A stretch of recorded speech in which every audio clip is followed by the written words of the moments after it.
네. 이게 제가 앞에 띄워놓은 차트가 나스닥 차트거든요. 네. 네, 나스닥 차트.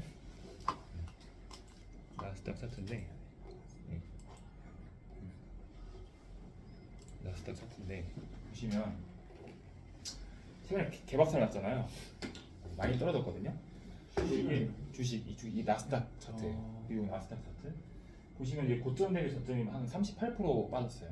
실제로 고점 대비 저점이 38% 빠졌는데, 이제 제가 여러분들한테 이런 얘기를 해드리고 싶은 거야. 지금 현재 이 얘기를 하는 이유는 그거예요. 여러분들이 만나는, 그리고 제가 만나는 대부분의 사람들, 아마 100명 중에 99명은 다 이렇게 생각할 거예요. 경기 침체 온다, 금융위기 온다, 또 등등등 이렇게 안 좋은 이야기, 안 좋은 생각들을 하고 있어요. 그죠? 실제로 그렇거든요. 자, 그러면 금융위기가 뭔가요? 금융위기가 뭘까요? 은행이 이제 얘기 한번 들어. 결혼이? 네, 그러니까 금융위기가 오는 건 은행이 망했을 때 금융위기가 오는 거예요. 그러면 은행이 왜 망할까요? 돈을 안 넣어서. 돈을 안 넣어서? 받지 못해서. 네, 회수가 안 돼서. 네, 대출해준 금액이 회수가 안 되니까. 다시 말하면 그 말은 무슨 말이냐면, 사람들이 만약에 은행 가서 적금도 많이 하고 예금도 많이 하면 은행은 어떤 거예요? 망할 수 있을까요? 안 넣어서. 망할 수 없죠. 고객이 은행 가서 적금도 많이 하고 예금도 많이 해주고, 정부는 은행에서 대출을 할 수 있도록 대출 규제만 완화시켜주면 은행은 어떻게 되는 거예요? 망할 수가 없는 구조인 거예요. 왜? 고객한테 대출을 해줘서 고금리 대출 받고 이자 받고, 고객분들한테 그거보다 한 절반 4% 정도 이자 주면 은행은 망할 이유가 없는 거죠. 자, 그러면 지금 어떤 현 상태예요? 지금 윤석열 정부에서 대출 규제 완화해주고 있죠. 1월 1일부로 어떻게 해요? 완화해주고 있단 말이에요. 그걸 어디서 찾냐면, 기획재정부 홈페이지에 들어가면, 그러니까 유튜브나 이런 거를 볼 필요가 없어요. 고객분들한테도 이제 이런 거 여러분들이 말씀을 해주셔야 돼. 유튜브를 보는 이유는 어떤 심리냐면, 자기가 갖고 있지 않아서, 자기가 알고 있지 않아서 찾아보는 내용이에요. 자, 내가 만약에 포르쉐라는 차를 사고 싶어. 그럼 포르쉐에 미친 놈은 포르쉐 영상을 보겠죠. 네. 포르쉐를 갖고 있는 놈이 볼까요? 아니. 무슨 말인지 되죠? 그래서 그렇게 고객분들한테 이야기를 해줘야 돼요. 똑같은 주식 영상이든 뭐든 다 똑같습니다. 자, 보시면 브로셔만 봐도, 브로셔 이렇게 보시면 경제 정책 방향이 이렇게 있어요. 2023년 대한민국 정부, 이게 자료. 이런 게 자료라고 하는 겁니다. 그래서 첫 번째, 두 번째, 세 번째, 네 번째 이렇게 하면, 그래서 증권사에 있는 사람들이 처음에 이 자료를 보고 그걸 리포트를 내는 거예요, 실제로. 그래서 보면, 자, 대출 규제에 대한 이야기가 나와요. 여기 보시면 부동산 시장 연착륙이라고 해서, 자 보세요. 다주택자 취득세 중과 제도 완화, 한시 유예 중인 23년도 5월까지 양도세 중과 배제 연장, 분양권 등 단기 양도세율 20년 이전으로 환원, 규제지역 다주택자 주담대 금지 규제를 해제, 시장 상황을 종합 감안해 규제지역 추가 해제 추진, 민간택지 분양가 상한제 적용 지역 합리적인 조정, 과도한 실거주 전매액 제한 규제를 5년 전 합리적 수준으로 환원, 생활안전 임차 보증금 반환 목적 주담대 규제를 완화, 다 완화, 해제, 뭐 이런 내용들이란 말이에요. 이해되시죠? 네. 전 정부, 문재인 정부 때는 뭐였어요? 뭐 15번인지 17번인지 21번인지 모르겠는데 어쨌든 뭐 규제를 엄청나게 만들었잖아요. 그죠? 엄청나게 규제를 만들었는데 지금 정부는 어떻게 하고 있는 거예요? 반대로 풀어준 거야. 이게 언제부로? 1월 1일부로. 1월 1일부로. 그러니까 그동안 1월 1일 되기 전에 주식시장이 막 폭락할 때 일반 대중들은 어디 갔어요?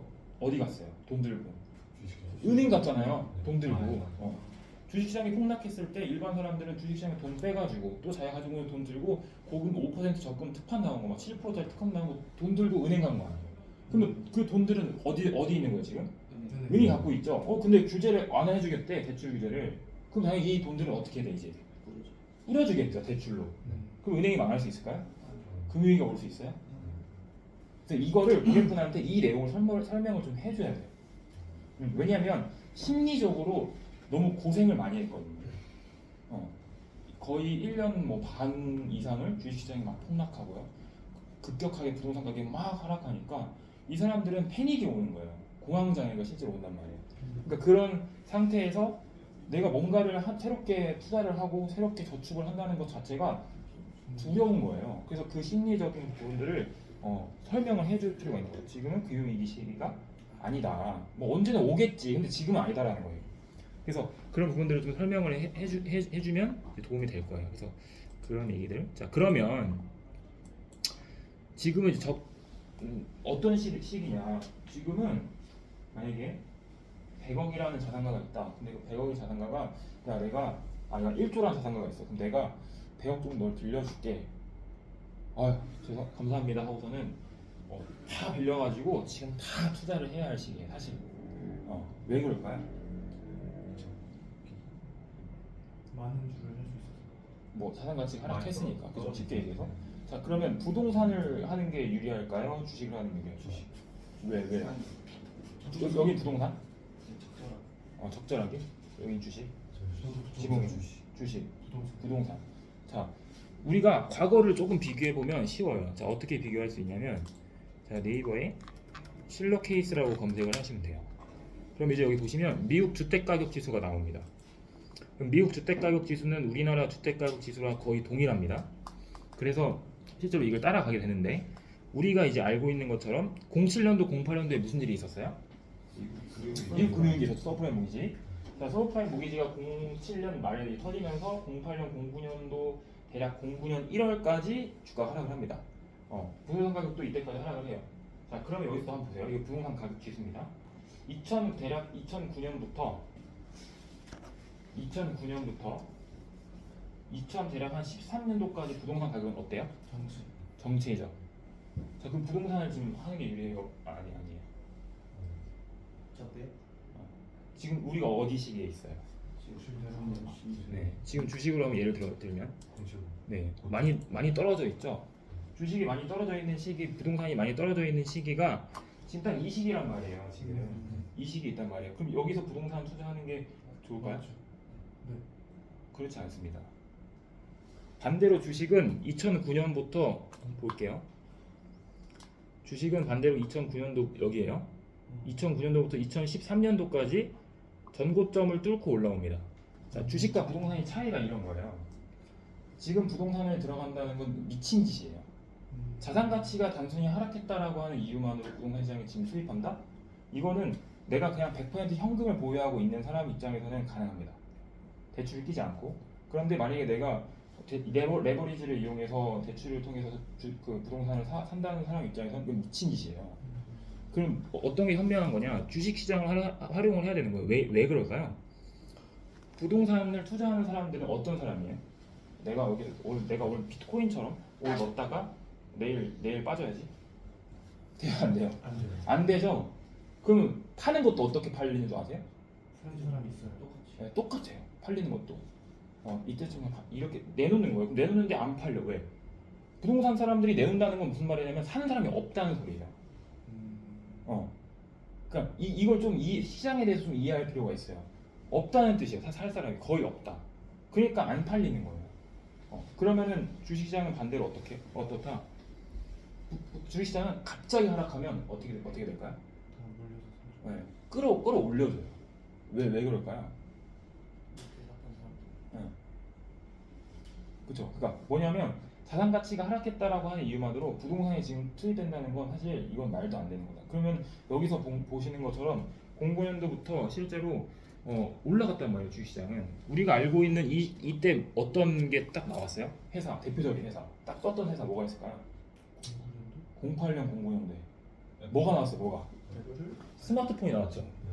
스마트폰이 나왔다면 근데 스마트폰이 그러니까 이게 우연이냐고.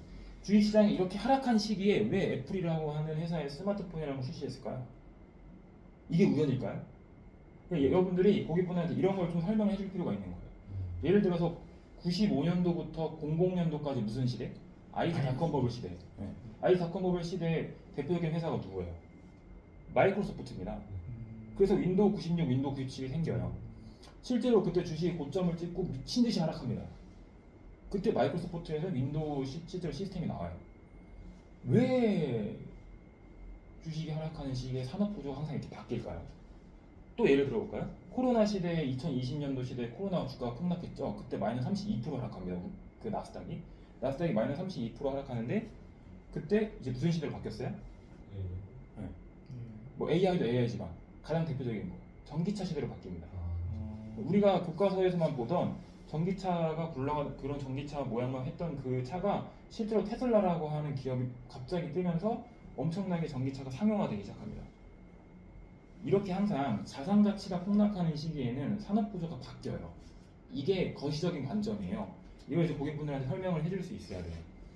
그러니까 뭐냐면 지금 우리가 자산 가치가 떨어졌다고 해서 내가 위축되거나 내가 이렇게 하면 안 되고 어떻게 더 적극적으로 뭔가를 해야 된다는 거죠. 근데 그걸 어느 방향에 앞으로 바뀌는 산업 구조에 맞춰서 우리가 가야 된다는 거예요. 이거를 저는 고객분들한테 AP로 합니다. AP로. 제가 앞서 설명드린 거 95년부터 00년부터 IT.com 버블 시대 때 마이크로소프트라는 회사가 나왔고요. 07년 09년도 때 서브프라임 위기 시절에 애플이라는 회사가 나왔고요. 2020년도 코로나 때 테슬라라는 회사가 나왔습니다. 그럼 앞으로 어떤 시대가 올까요? 제가 생각하기에 잘 모르겠는데 아까 기획재정부 홈페이지 들어가서 보니까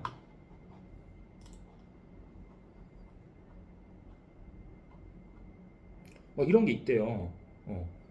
이런 게 있대. 뭐 미래형 모빌리티 뭐 등등등 이런 게 있다고 합니다. 이런 게 있다고 하면서 이게 안 나오네. 이런 게 있다고 하면서 결국에는 이제 뭐 하냐? 저는 제 생각하기에는 이제 인스타에 이제 내가 산 로봇이랑 같이 사진도 찍는 거야. 로봇이랑 같이 춤도 추고요. 뭐 이런 이제 시대가 이제 올 거예요. 그럼 우리가 이제 그런 시대에 어디 내 돈을 너 투자를 해야 되는 거예요. 그럼 사람들 어디 갔다고요 지금? 아니 은행 갔다고. 돈 들고 은행 갔다고. 그래서 제가 고객들한테 이런 말 항상 해요. 고객님, 대중들이 가는 길에 꽃길이 있습니까? 없습니다. 대중들이 하는 것과 어떻게 반대로 하셔야 됩니다. 반대로. 그래서 이런 식으로 AP를 하는 거예요. 그래서 제 얘기 한번 들어보세요. 하고서는 이제 기본학교 하는 겁니다. 그렇게 이해하시면 돼요. 그러니까 AP 자체를 여러분들이 쉽게 던지면 돼요. 근데 그 쉽게 던지는 게 어렵게 생각할 필요 없어요. 그럼 07년, 08년도, 09년도 때 서프라임 모기지 사건 터지고 난 다음에 무슨 회사가 나왔냐? 애플. 95년도부터 00년대 IT 닷컴 버블 시대 때 있고 난 다음에 마이크로소프트. 그리고 2020년도 코로나 터졌을 때 테슬라, 아마존 이런 AI 로봇 이런 차세대 이런 것들이 나오지 않았냐? 앞으로도 마찬가지다. 그럼 지금 적금을 하실 때가 아니라고. 적금하실 때가 아니다. 이런 식으로 AP를 던지는 거죠. 이게 AP인 거예요. 무슨 말인지 되시죠? 자, 그럼 더 재밌는 걸 제가 좀 보여드릴게요. 자, 그러면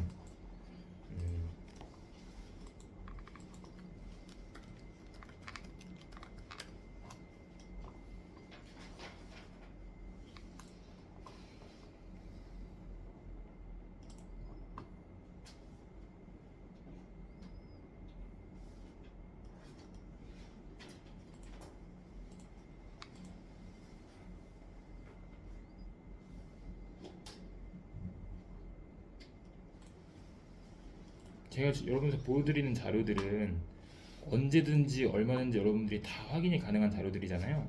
네, 어려운 자료들이 아닙니다.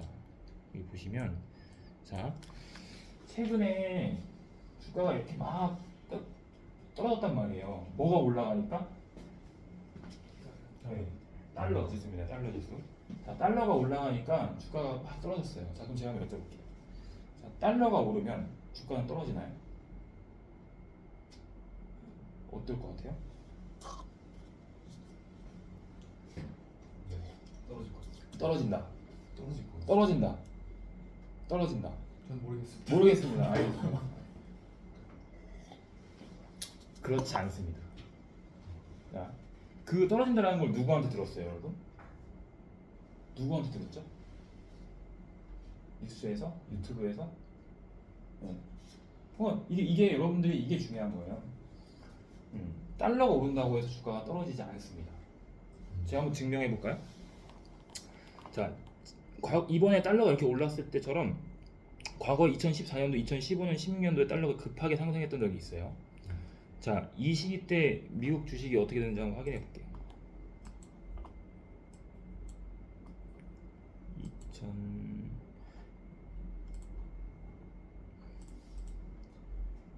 2014년 여기고요.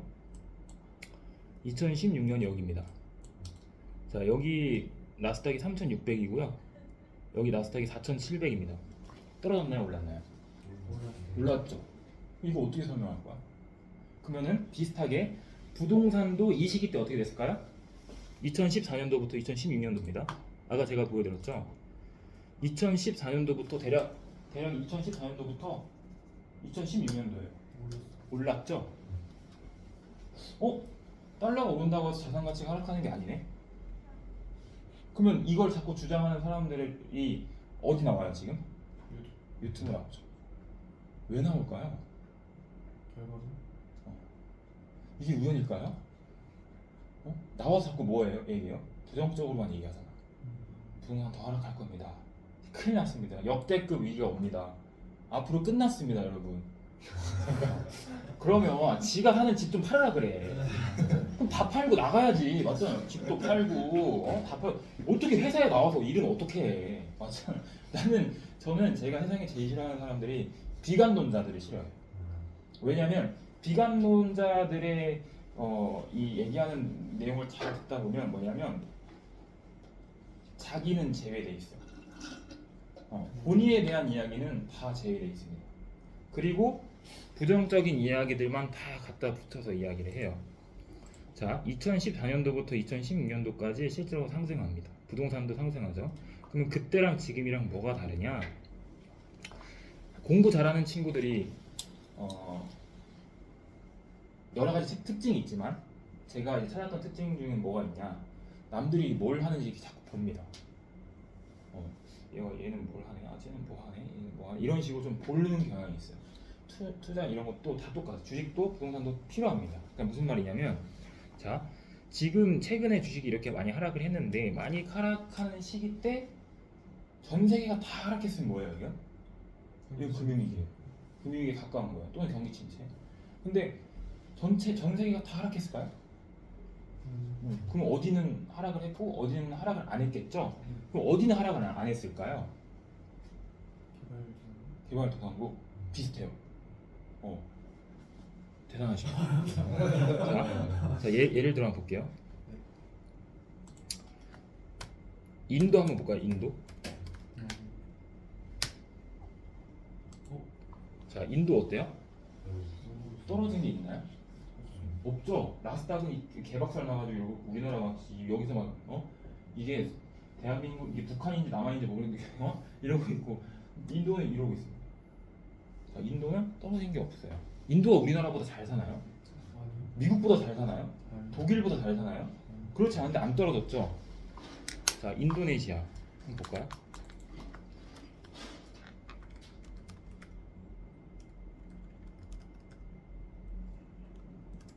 인도네시아 볼까요? 떨어진 게 없죠. 크게 떨어진 게 없단 말이에요. 그리고 또 브라질도 있어요. 브라질도 크게 떨어진 게 없습니다. 크게 떨어진 게 없어요. 그럼 우리가 뭐가 중요한 거냐면 왜 못 사는 나라들은 지금 못 사는 나라라고 표현하기 우리나라보다 상대적으로 선진국이 아닌 국가들은 실질적으로 주식이 하락한 게 없고, 근데 반대로 선진국인 나라들일수록 특히 어떤 나라들 노동력을 기반으로 해서 반도체가 발달된 제조업이 발달된 나라들일수록 폭락을 합니다 이번에. 그러면 반대로 2014년도 16년도에는 어떻게 됐었을까요? 제조업 국가들은 올라가고요. 1차 산업 발달된 브라질, 1차 산업 발달된 나라, 인도, 인도네시아 다 똑같습니다. 이런 1차 산업이 발달된 나라들은 오히려 떨어져요. 그래서 보시면 자, 앞에 브라질을 한번 볼게요. 이게 아무것도 아닌 것처럼 보이는데, 자, 2014년도에 몇 포인트예요? 62,000포인트죠. 2016년도에는 37,000포인트입니다. 그러면 몇 포인트 빠진 거예요? 거의 40만 지금 우리나라 똑같은 상황이에요. 이 정도로 하락을 실제로 합니다, 브라질이. 자, 요게 끝나고 난 다음에 제가 요거를 칸으로 한번 쳐볼게요. 자, 여기 끝나고 난 다음에 브라질이 어떻게 됐어요? 미친 듯이 올라갑니다. 미친, 이건 뭐 여기 천장 뚫린 것 같아. 무슨 말인지 되시나요? 거의 한 4년을 계속 올라갑니다. 중간에 한번 이렇게, 한번 이런 식으로 터는 그림이 나오지만 어쨌든 이렇게 쭉 올라갑니다. 우상향을 봤을 때. 그러니까 무슨 말이냐면 왜 달러가 오른다고 해서 무조건 주식이 이게 잘못된 거라는 거예요. 주식 가치가 자산 가치가 하락하는 게 아니다. 하락하는 곳도 있고 오히려 오르는 곳이 또 있다. 이거를 가르쳐 줘야 되는 건데 일반적인 사람 유튜브에서는 뭐 마치 만고불변의 법칙처럼 이렇게 얘기를 해버리니까 듣는 고객분들 입장, 특히 영끌에서 아파트 사는 사람들, 또 주식투자 올인해가지고 한 사람들 입장에서는 이건 거의 그 절벽 끝에 붙잡고 있는 사람을 발로 뭉개는 거랑 똑같은 거예요. 그러니까 우리가 만나는 고객분들이 이런 심리 상태가 사실은 지금 좀 나아졌지만 좀 있단 말이야, 아직도. 그래서 그것들을 여러분들이 조금 AP로 던져도 도움이 된다. 물론 지금 당장 여러분들이 이거 하시기 힘들 수도 있지만 어쨌든 그래서 이렇게 이제 하시는 거예요. 그러면 이렇게 갔단 말이에요. 자, 그러면 우리나라 볼까요? 아, 우리나라도 좀 이러고 있네, 그죠? 우리나라 이렇게 많이 빠졌단 말이에요. 많이 빠졌는데 그럼 앞으로 우리나라가 어떻게 될까요? 뭐 모르겠어요, 저도. 그래서 모르겠는데 가겠죠. 가지 않을까요? 왜냐면 이제 저는 항상 이렇게 생각해요. 그 사람한테 위기가 온다는 건 젊을 때 오는 위기가 좋을까요? 늙어서 오는 위기가 좋을까요? 젊을 때. 그렇죠. 우리나라는 이제 드디어 선진국의 반열에 올라간 상태란 말이에요. 그렇죠. 아직 젊어요. 그러면 잡초도 많이 밟히면 밟힐수록 찔리잖아요. 그죠? 똑같습니다. 그러니까 어려움을 조금 빨리 겪어야 돼요. 일부러. 그럼 어려움을 빨리 겪는다는 건, 자, 용수철에 예를 들어서 용수철을 꾹 누르면 어떻게 돼요? 아플 거 아니에요. 용수철 또 사람인지는 모르겠는데 얘도 아플 거 아니에요. 근데 이걸 떼면 튀어 오르겠죠. 내가 눌렀던 것보다 어떻게 더 높게 뛰겠죠? 똑같아요.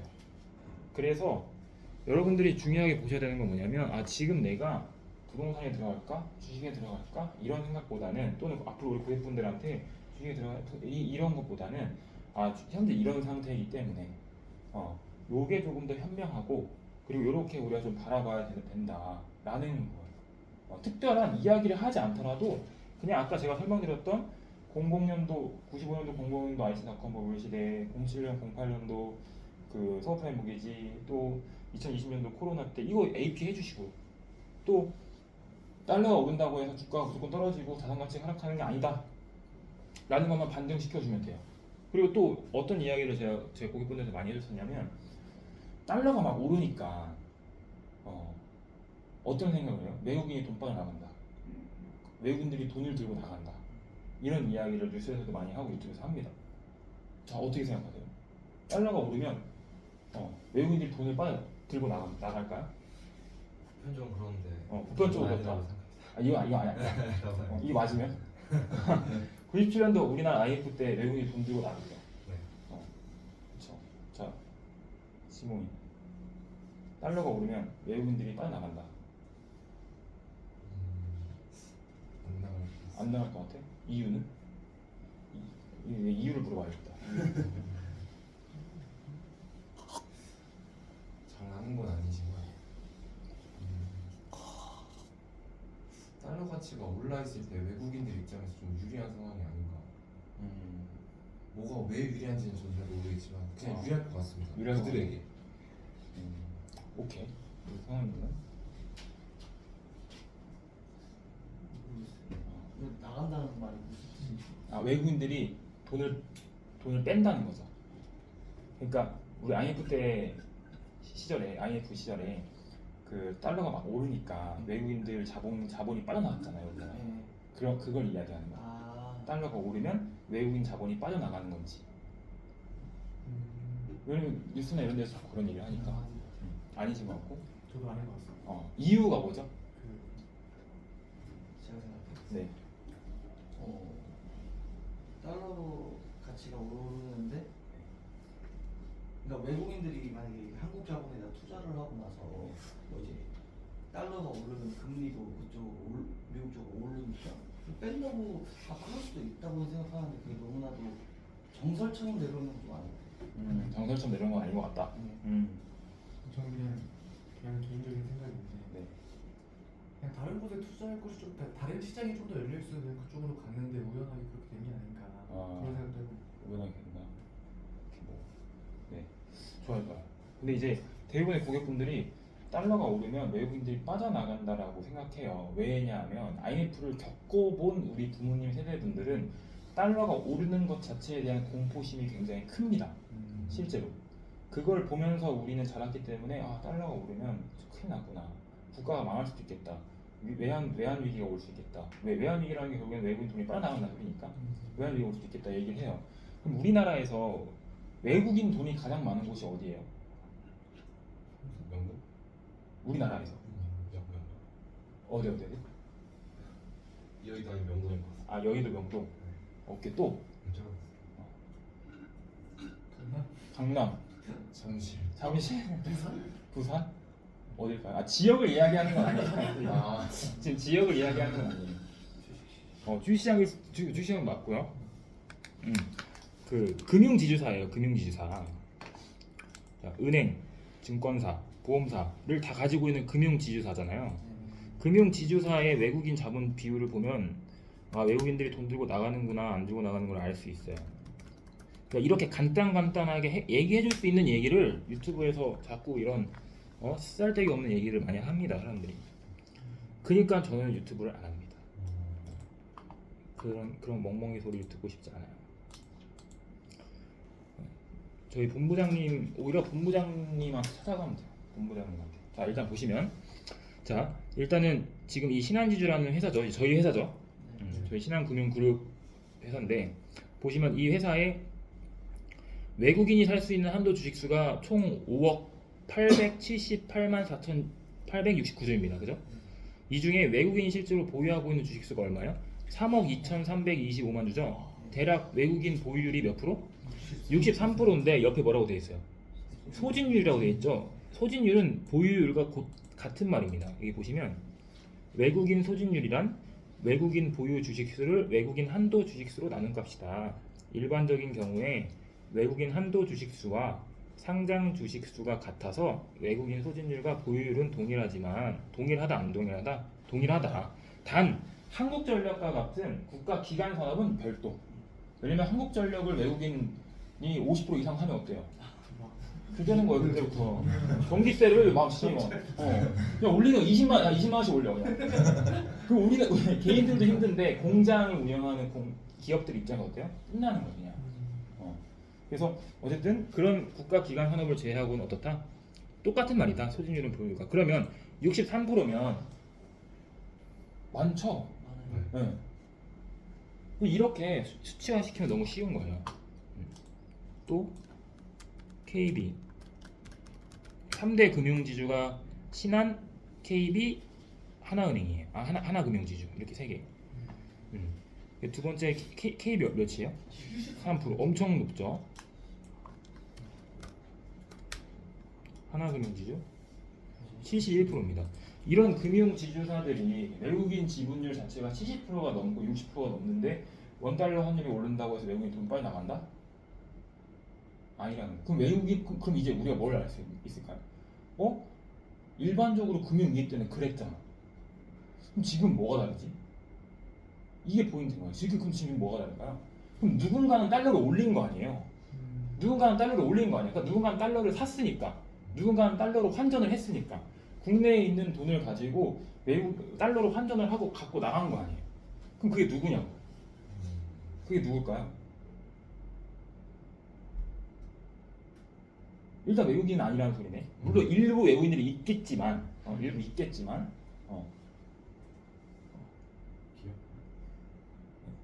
대표적으로 연기금입니다. 연기금, 국민연금. 자, 국민연금이 참 나쁜 놈들이긴 한데 어쨌든 보시면 삼성전자만 봐도 여러분들 좀 쉽게 볼 수 있어요. 삼성전자를 이렇게 보시면 진짜 엄청 떨어졌잖아요. 이때 이거 하나만 얘기하고 가야겠다. 삼성전자 그 고점 찍었을 때가 2021년 1월 11일이에요. 이때 무슨 뉴스 나왔어요? 자녀한테 물려줘야 된다. 징여 막 삼성은 더 사야 된다. 10만 전자 간다. 막 이 얘기하면 그래서 제가 얘기하는 거야. 대중이 가는 길에 꽃길이 있다 없다? 없다. 그래서 말씀드리는 거예요. 그래서 어쨌든 그렇고 자, 이 상태인데 얘네 도형 1별 여기 있나? 종목별. 자, 삼성전자를 보시면 여기 연기금이 있죠? 여기 연기금. 연기금이 있어요. 연기금을 일단 다 보시는 거예요. 21년 1월부터 보시면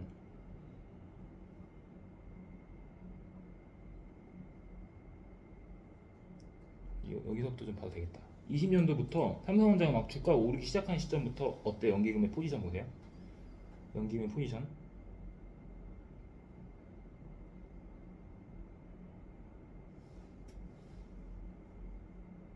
오르기 시작하면서 막 이제 어때요? 사요, 팔아요? 팔아요. 미친 듯이 팔죠. 1월 11일 고점. 1월 아까 11일이었죠. 이 새끼들 다 팔잖아요. 다 팔잖아. 누구만 사 지금 여기 누구만 사 여기 이 불쌍해 죽겠어 이 사람들. 이 사람들 불쌍해 죽겠어요. 이게 170만 주가 아니에요 사실은 더 많아요. 이게 산다 이렇게 판단 말이에요. 계속 팔아. 국민연금. 국민연금. 자 어때요? 다 팔았잖아. 계속 팔아요 계속. 자 그러니까 어떻게 된 거야? 삼성전자 주식이? 네, 삼성전자 주식이 그래서 떨어진 거예요 이렇게. 삼성전자만 그랬을까요? 국민 주식 뭐가 있어요?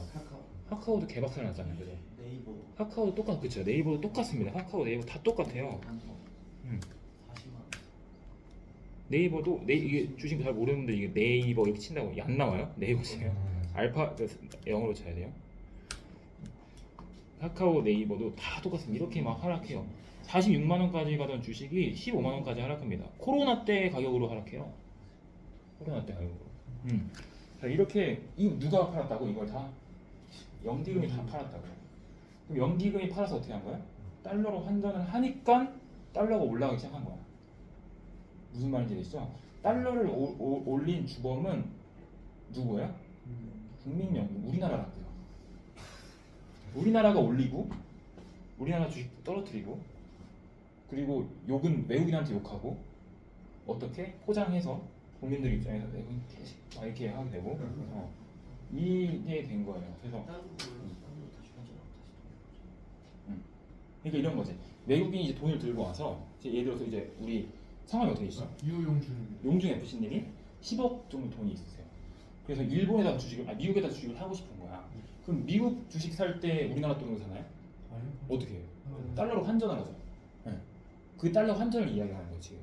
그럼 나갈 때는 달러 주식을 다시 한번. 그쵸. 달러를 주식을 팔아서 이 달러 가지고 환전해서 우리가 누구 돈으로? 우리나라 원화 돈으로 해서 이 들고 나가는 거예요. 그 과정에서 사람들이 달러를 많이 환전하면서 달러 가치는 어떻게 돼요? 달러를 환전하는 수요가 늘어나니까 달러의 가치는 올라가겠죠. 그러니까 가치가 올라가니까 가격이 올라가는 거예요. 그러니까 이 가치를 올린 사람이 누구라고요? 국민연금이라고요. 연기금. 물론 국민연금만 혼자만 한 게 아니지만 국민연금이 주체가 돼서 시작이 됐다는 얘기예요. 제 얘기는. 그래서 이 얘기를 유튜브에서 해요, 안 해요? 안 하잖아요. 왜 안 할까요? 왜 안 해요? 삼성전자 계속 사라고 하잖아. 떨어지는데 계속 사라고 해. 모아 가시면 됩니다. 그렇잖아. 대중이 꽃길을 안 걸으니까. 또 맞고. 그들이 알진 모를지 모르겠는데 피 보는 사람이 있어야 이득을 보는 사람이 있는 거예요. 주식은 제로섬 게임이란 말이에요. 누군가가 이어야 내가 따는 거란 말이에요. 뭐 코인도 부동산도 똑같아요. 그러니까 잃을 사람이 필요해. 근데 그 잃을 사람이 항상 누구야? 항상 개인 투자입니다. 항상. 그래서 그런 과정이라고 생각하시면 되고 어쨌든 이런 식으로 AP를 하는 겁니다. 제가 지금 여러분한테 했던 AP가 어려운 AP가 사실은 아니에요. 그냥 단순히 질문만 던진 거야. 어떤 질문? 뉴스에 나오는 내용들에 대해서 그냥 던진 것 뿐이에요. 달러가 오르면 외국인이 나가? 또는 달러가 오르면 주식 가치는 떨어지는 거야? 이렇게 질문만 던진 것 뿐입니다. 고객 입장에서는 달러가 오르면 외국인이 나가는 거지? 외국인이 나가면 주식이 떨어지겠지? 이렇게 생각을 자연스럽게 할 수밖에 없으니까 그렇게 전 질문만 던진 거고 그 질문을 통해서 어떻게 제가 하고자 하는 말로 끌어오면 되는 거예요. 이게 일반적으로 주식 AP예요. 근데 좀 심화된 내용이에요. 사실 이거는 이 AP 자체가 사실 여러분들이 지금 당장 써먹을 수 있는 AP는 사실 아닐 수도 있어. 일반 지금 고철 FC들도 사실 쉽지 않은 내용이에요. 이 내용도. 근데 제가 이런 얘기를 지금 하는 이유는 뭐냐면 이런 게 있구나. 요 정도만 여러분들이 이해하셔도 여러분들이 앞으로 내가 뭘 좀 더 준비하고 고객분한테 단순히 똑같은 방식으로 AP 하는 게 아니라 내가 뭔가 준비해야겠고 이게 알 수 있단 말이에요. 요 정도만 이해하셔도 괜찮습니다. 아시겠죠? 네. 혹시 여기까지 궁금하신 거 있나요? 없죠. 그러면 10분만 쉬었다가